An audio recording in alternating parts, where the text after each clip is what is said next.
Okay. Assalamualaikum warahmatullahi taala wabarakatuh. Saya nama Nurzihan binti Muhammad, tapi kadang-kadang saya tak ingat nama saya. Sebab saya nama glamour saya adalah Matron Umi, berasal daripada Kota Baru, Kelantan.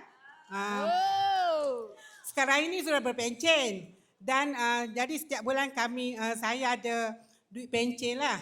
Ini adalah side income saya. Umur sekarang adalah 64 tahun. Muda tu, sekmu. Okey.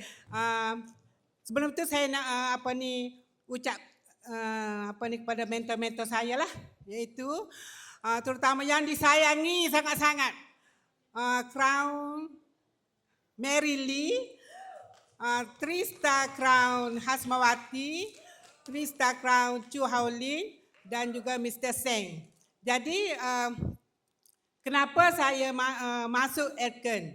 Selepas pencen bermasuk Elken, maksudnya pada tahun lepas, bulan 1, saya diperkenalkan oleh Mary Lee Elken dan saya berbinat dengan Hydromi, inhaler saya ada 3 biji kat rumah dan juga saya juga ada Genki 2 biji kat rumah.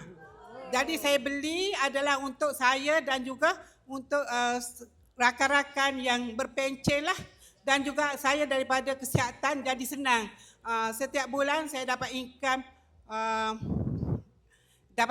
dan juga saya biasanya saya dapat super elite lah.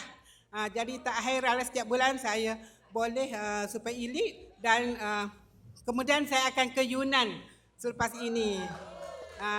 Jadi apa lagi? Kata-kata motivasi. Okey.